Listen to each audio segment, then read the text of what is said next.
Indoor plants देखने में बहुत ही खूबसूरत होते हैं, इनकी रख रखाव का भी हम पूरा ध्यान रखते हैं, लेकिन थोड़ी सी भी चूक हो जाती है तो ये पौधे इतने डेलिकेट होते हैं कि फिर उसके बाद पत्तियों का पीला होना और पत्तियों का जलना, पौधे का मरना, ये सब प्रॉब्लम शुरू हो जाती हैं, जबकि हम बहुत ही अच्छे से ख्याल रख रहे होते हैं।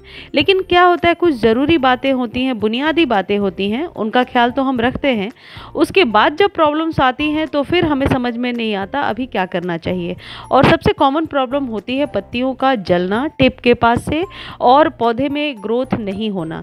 जिस तरीके का पौधा हम लेकर के आते हैं उस तरीके की ग्रोथ हमारे घर में आने के बाद नहीं दिखती है। फ्रेंड्स, करीब 10 या 11 तरीके के ऐसे फर्टिलाइज़र होते हैं जिनका यदि आप ध्यान रखेंगे तो आपके इंडोर प्लांट्स कभी भी ख़राब नहीं होंगे। आज की वीडियो में मैं आपको उन्हीं में से 3 फर्टिलाइज़र के बारे में बताने वाली हूँ। आगे की वीडियोज़ में मैं कभी आपको फिर और फर्टिलाइज़र के बारे में बताऊँगी, लेकिन फ़िलहाल यदि आपको ऐसा लगता है कि जो इंडोर प्लांट आप लेकर आए, चाहे वो एग्लोनिमा हो, मनी प्लांट हो, डिफेनबेकिया हो, वो ज़्यादा ग्रोथ भी नहीं कर रहे हैं और उनकी पत्तियां जली जली सी हैं और जैसा लेकर आए थे मतलब उस तरीके की ग्रोथ नहीं हो रही है, तो आज के वीडियो को आप ध्यान से देखिए। मुझे लगता है ये काफ़ी हेल्पफुल होने वाला है। दोस्तों, ये जो आप मनी प्लांट देख रहे हो, ये दूसरे मनी प्लांट से कट करके मैंने लगाया है। देखो इसमें कितनी जड़ें निकल रही हैं। ये सारी जो जड़ें हैं ये नए नए शूट्स को बाद में जन्म देंगी। यानी कि बहुत ज़रूरी है कि जो भी आप फर्टिलाइज़र दे रहे हो वो पौधों की ग्रोथ भी करे, पत्तियों का आकर्षण भी बढ़ाए और पत्तियां देखने में सुंदर भी लगें। जो बेसिक 5 बातें हैं पहले वो बता देती हूँ। पौधे को ऐसी जगह पे रखें जहाँ से हवा क्रॉस इसे मिलती रहे, बिल्कुल अंधेरे कमरे में ना रखें। पौधे की धूल को यानी कि पत्तियों को साफ़ करते रहें, ये बहुत ज़रूरी है, क्योंकि मैंने कई बार आपको बताया है पत्तियों के द्वारा ही पौधे खाना बनाते हैं, प्रकाश संश्लेषण की क्रिया करते हैं, इसलिए पत्तों का साफ़ रखना बहुत ज़रूरी है। इसको समय समय पर खाद दें और सही समय पर पानी दें और पर्याप्त रोशनी मिलती रहे। ये तो हो गई बुनियादी बातें जो हम सब जानते हैं। इसके बावजूद भी यदि आपके पौधे में ग्रोथ नहीं हो रही है, पत्तियां बड़ी नहीं आ रही हैं, चमकदार नहीं हैं, या फिर जो पत्तियां हैं वो टिप के पास से जल जाती हैं, ऐसे सिचुएशन में जिस फर्टिलाइज़र का हम चुनाव करते हैं उसके पहले भी हम ऐसा सोचते हैं पता नहीं इस फर्टिलाइज़र की सहायता से पत्तियां ठीक होंगी या नहीं। फ्रेंड्स, सबसे अच्छी बात ये होती है कि जो कुछ भी आप इंडोर प्लांट लगाते हो ना, उसे आप हमेशा स्प्रे करके वाटरिंग किया करें। कभी भी उड़ेल कर पानी ना दें, स्प्रे करके वाटरिंग किया करें, पत्तियां भी साफ़ होंगी।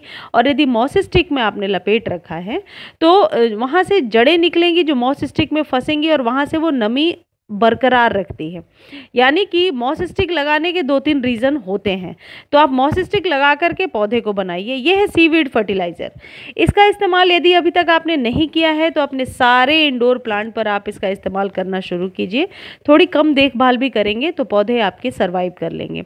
ये डिफेनबेकिया का प्लांट है, आप लोगों से मैंने शेयर भी किया था जब इसे लगाया था, और देखो ग्रोथ बहुत ही अच्छी चल रही है, जबकि रोशनी भी यहाँ सिर्फ फिल्टर्ड है, सनलाइट तो बिल्कुल भी नहीं आती है इस बालकनी में। और देखो पत्तियां कितनी अच्छी हो रही है। जो दाग दाग से आपको दिख रहे हैं ये अभी स्प्रे किया था सीवीड फर्टिलाइज़र का। सीवीड फर्टिलाइज़र क्या है और किस तरीके से प्लांट पर काम करता है, इस पर कंप्लीट वीडियो मेरे चैनल पर है, लिंक आई बटन में दे दूंगी, आप देख लेना। लेकिन ये जो सीवीड फर्टिलाइज़र है एक तो पूरी तरीके से ऑर्गेनिक है, और जो इंडोर प्लांट होते हैं उन्हें सॉफ्ट ऑर्गेनिक फर्टिलाइज़र की ही ज़रूरत होती है। दोस्तों, ये चने तो हर घर में भिगोए जाते हैं। चने भिगोने के बाद जो पानी निकलती है उसका आप क्या करते हैं? जाहिर है जिन्हें नहीं पता वो फेंक ही देते होंगे। एक बार मेरे कहने से आप इस पानी को ठंडा करके फ्रिज में और फिर स्प्रे बॉटल में डालकर सभी इंडोर प्लांट के पत्तों पर आप डालकर देखिए। यकीन मानिए किसी और फर्टिलाइज़र की आपको ज़रूरत ही नहीं पड़ेगी। ये इतना अच्छा फर्टिलाइज़र है, लेकिन ठंडा होना चाहिए। जिनके ये प्रॉब्लम हो रही है कि पत्तियों का टिप जल रहा है, एक बार ठंडे पानी से छिड़काव करके देखें, ज़रूर ये प्रॉब्लम सॉल्व हो जाएगी। क्योंकि पत्तियों का जलना वो गर्मी की वजह से नहीं हो रही है, उसके पीछे कुछ और रीज़न है। तो या तो आप ये चने के पानी को अच्छे से छान करके स्प्रे बॉटल में भर लीजिए, और भरने के बाद इसे आप हमेशा या सुबह शाम भी कर सकते हैं, पत्तियों को इससे साफ़ कीजिए, स्प्रे कीजिए। उसके बाद जड़ों में भी आप इस पानी को दे सकते हैं। अब आप सोच रहे होंगे कि ऐसा करने से क्या होगा। पौधों को पर्याप्त मात्रा में आयरन मिलेगा। हमारे पौधों में आयरन और कैल्शियम की कमी हो जाती है, जिस वजह से उसकी पत्तियों का टिप जलने लगता है। दोस्तों, यदि आपके घर में सोयाबीन खाया जाता है, शायद यही प्रोसेस होता है। हम सब पहले पानी में भिगोते हैं, फिर उस पानी को फेंक देते हैं और सोयाबीन को यूज़ कर लेते हैं। लेकिन आपको पता है, ये जो पानी है, ये सोयाबीन से निकला हुआ, ये नाइट्रोजन, कैल्शियम, पोटेशियम का एक बहुत ही अच्छा स्रोत है। फ्री में ही आपके घर में ये फर्टिलाइज़र तैयार हो जाएगा और आपके जितने भी इंडोर प्लांट्स हैं, उनके लिए बिल्कुल रामबाण तरीके से ये काम करेगा। ये जो सोयाबीन का फर्टिलाइज़र है, ये उच्च मात्रा में नाइट्रोजन का एक उर्वरक है, फर्टिलाइज़र है, जो आपके पौधे की ग्रोथ को बढ़ाने में बहुत हद तक सहायक होगा। और ये आप सर्च करके भी देख सकते हैं। यदि आपने नए पौधे लगाए हैं, तो उस पर इस पानी से हमेशा स्प्रे करते रहिए। बहुत ही अच्छी जो है उसमें फुटाव आएगा और उसके स्टेम में मजबूती मिलेगी। होम गार्डन में लगे हुए पौधों की वृद्धि के लिए और उपयोगी मात्रा में उसे अच्छा उर्वरक मिलते रहे, इसके और लंबे समय तक पोषक तत्वों को मिट्टी में बना कर रखे, इसके लिए बहुत ज़रूरी है कि नाइट्रोजन और फॉस्फोरस दिया जाए।